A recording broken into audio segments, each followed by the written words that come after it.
600 адамға жуық жұмыс жасайтын құрылыс алаңында Wi-Fi желісімен мәселе болды.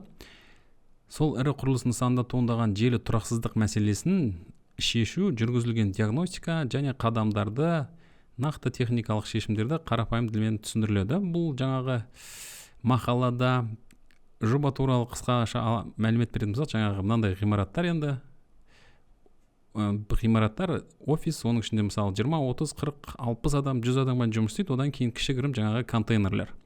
Контейнерлердің ішінде енді 5-6 адамнан жұмыс істейді. Бұл жердегі қолданыстағы желілік жабдықтарға келетін болсақ, Руиджидің негізгі гетуэйі мына жердегі. Одан кейін интернет сервис провайдер бұл жерде 400 мегабит интернет берген. Және де тағы да 2-3 Руиджидің смарт свитчтері, PoE коммутатор, мысалы моделі жазылған мына жерде көріп тұрғандарыңыздай. Одан кейін ES226 GSC P деп аталынатын нұсқасы. Жалпы бұл жерде осындай енді локальный сет, жергілікті сет, жаңағы бір жағынан уақытша деп айтсақ болады, себебі бір жерде үлкен жаңағы құрылыс жұмыстары болып жатыр. Және уақытша бір жағынан бүкіл жаңағы жұмысшыларға интернетпен жұмыс жасауға, сызбаларды сызуға, барлық жұмыстарды орындауға уақытша берілген бір жағы. 20 точка доступ болды.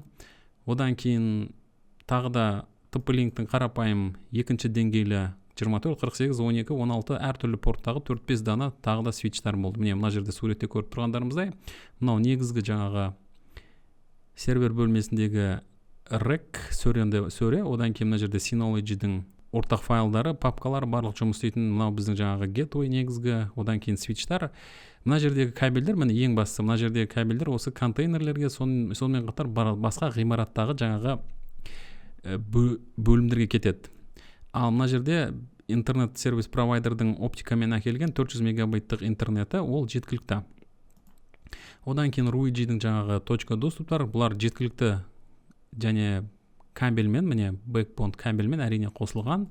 Одан кейін мынау жаңағы ғимараттың ішіндегі тікелей access levelіндегі осы соңғы құрылғылар, ноутбуктар, принтерлер, компьютерлер қосылатын access level switch. Және тағы біреуі мынау контейнердің ішінде мысалы болған болу керек. Мен есімде шығып қалды.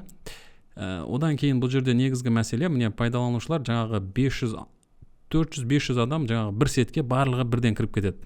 Жаңағыдай бір локальный сет, бір жергілікті сет, үлкен broadcast domain, және ол жерде VLAN тұрақсыз, Wi-Fi яғни нашар істейді. Wi-Fi клиенттері жиі ажырап қалады. Яғни кішкене жұмыс істеп бір нәрсе бастайды, интернетке кіреді, немесе жаңағы құжаттарды жібермекші болады, жалпы жұмыс істей алмайды сетпен. Файл серверден құжат алу мүмкін емес, немесе өте баяу, интернет жылдамдығы құбылмалы. Интернеттен локальный сет, енді локальный сет істемеген соң әрине интернетте ол жерде дұрыс істемейтін түсінікті. Жалпы желі қатып қала береді. Мына жерде енді видеода кішкене соны шешу басталған кездегі сәт көрсетілді. Одан кейін оны шын айту керек, бір күнде шешілмеді мәселе, себебі кеш болып кетті. Жаңағы VLAN-дарды бір рет жасадық, ол жерде кішкене қателер болды меніңше әйтеуір. Енді сет жаңағы үлкен аумақта орнатылғаннан кейін ары бері жүріп уақыт өтіп кетті. Сонымен ертеңіне шешілді. Оған дейін мына жерде диагностика қадамдары жазылды. Әрине желіде цикл болмауы керек. Луп екінші деңгейде цикл болатын болса, ол жерде түсінікті бүкіл сет тұрып қалады. Сет мүлдем жұмыс жасамайды. Свитчтерге, коммутаторларға, гетуейлерге өте үлкен жаңағыдай не түседі, нагрузка түседі, жаңағыдай үлкен жүктеме. Одан кейін бұл жердегі постоянно, яғни тұрақты MAC адрестердің флаппинг болады, MAC адрестері өшіп жанады, ол жердегі кестелер қайта-қайта жаңартылады. Бұл жердің процессорлары, жады бәрі үлкен жоғары деңгейде жүктеме түсіп, қызып, өшіп, бұзылып қалу жағдайларда болады. Егер өте жоғары деңгейде құрылғы болмаса, сондықтан циклдың жоқ екенін бірден тексереміз. Бұл жағдайда цикл болмады, себебі цикл болса тіпті нашар болады. Ол жерде мүлдем сет 1-2 секунд, 5 секундта құлайды, ал бұл жерде мәселе басқа да болды. Оны қазір төмен жағында келеміз. Интернет арнасының тұрақтылығы, бұл жерде интернет провайдердің беріп отырған 400 мегабит секунд жылдамдығы тұрақты болды, және ол жерде ешқандай проблема жоқ. Яғни локальный жергілікті сеттің өзінде проблема. Жабдықтардың жағдайы, бұл жерде құрылғылардың жаңағы нагрузка болып жатқанын, сонымен қатар ол жердегі күй жағдайын тексереміз, яғни MAC адрестер тексереміз, қаншалықты тез жаңарады, одан кейін CPU-ге түсетін жүктеме барлығын қарадық, ол жерде де яғни біраз жүктеме болды, бірақ сетте жаңағыдай проблема бар екені байқалды осы жерде. Одан кейін бродкаст трафикті талдау. Енді бродкаст дегенді не екенін бұл жерде түсіндіріп жатпаймын, бірақ бір үлкен желі сегментінде 300-400 белсенді құрылғы болатын болса, онда бұл үлкен бір бродкаст домен болады. Яғни ол жерде ақпараттар өте жоғары деңгейде жаңағыдай бір-бірімен алмасады. Трафиктер өте үлкен болады, және екінші деңгейдегі трафиктер шабадан тыс көбейіп кетеді. Бұны шешу тәсілі, яғни бұл жерде желіні виландарға бөлу, яғни сегментация жасаймыз. Бұл біздің негізгі шешім болды осы жағдайда. Үлкен басқарылмайтын бродкаст домендерін бірнеше логикалық сегментке бөлу. Яғни жаңағы бухгалтерлер отыратын бір ғимарат жақта тағы да басқа өте көп инженерлер бар. Сол жақты мысалы бір вилан қыламыз, ол вилан мысалы 10 болды деп айтайық. Одан кейін мына жақта тағы да жаңағы бір инженерлер отыратын, шетелден келген ол жерде мамандар бар, жаңағы сол жерде мысалы ол жерде 50 шақты отыратын қолданушыларды мысалы 20 виланға ауыстырдық.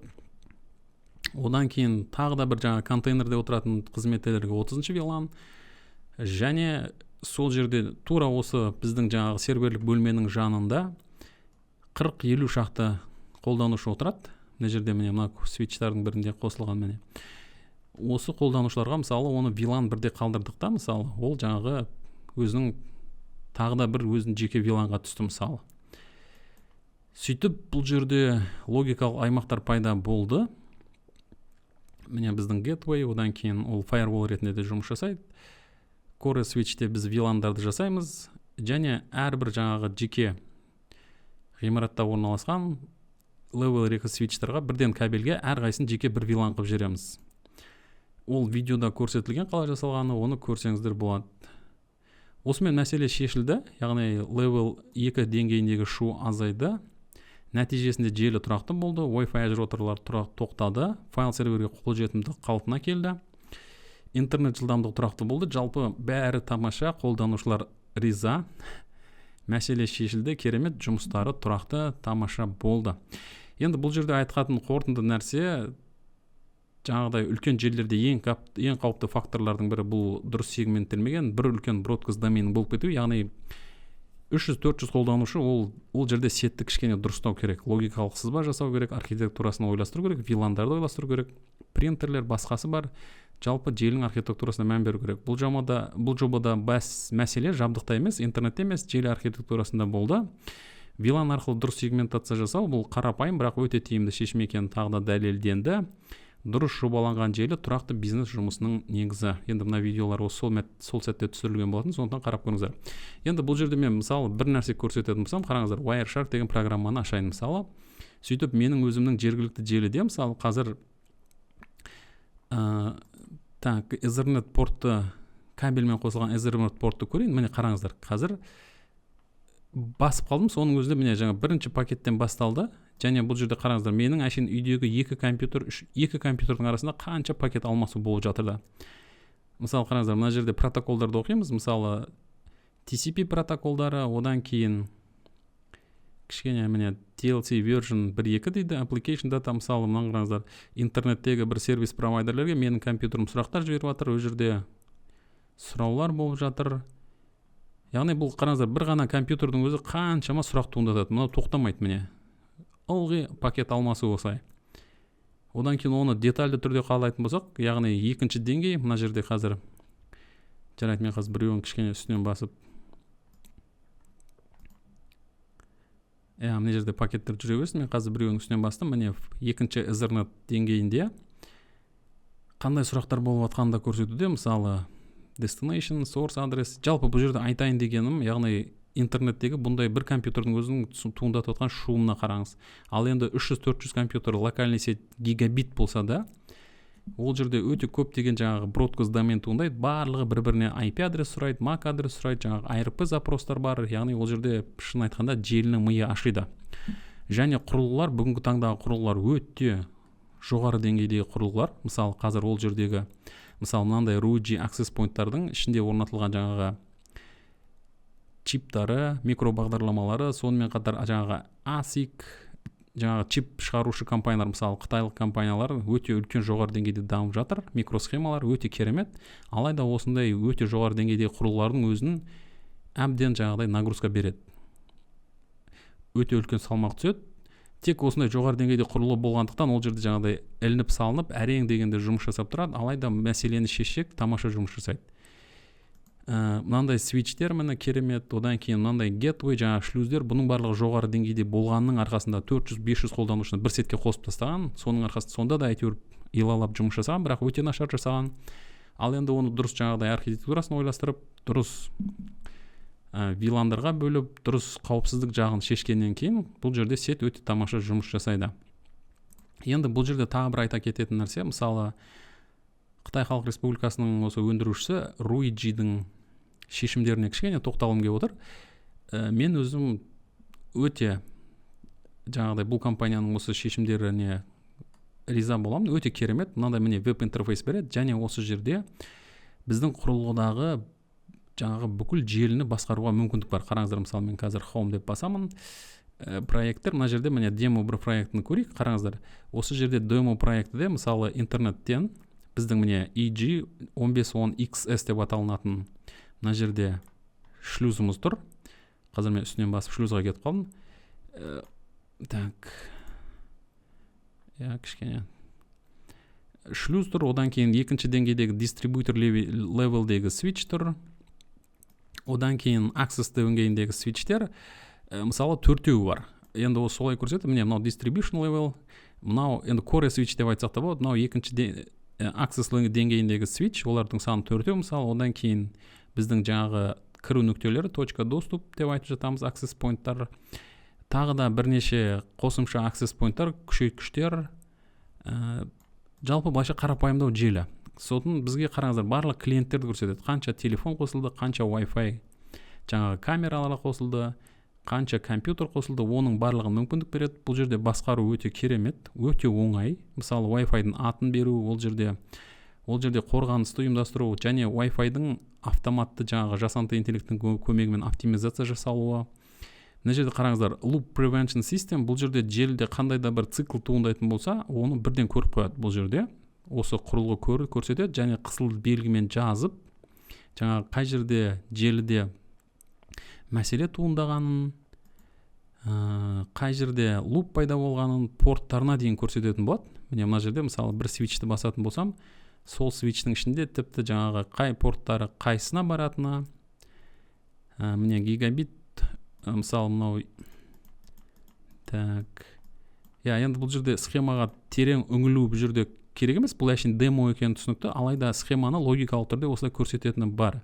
Енді мына жерде осы құрылғыларды мысалы конфигурация жасау, соның ішінде gateway, мысалы шлюзде қандай құрылғылар жасаймыз, сол жерде жаңағы роутингті, маршрутизацияны, немесе NAT, VPN настройка жасау, барлығын осы бір интерфейстің көмегімен жасай беруге болады, және бір жағынан бұл өте оңай.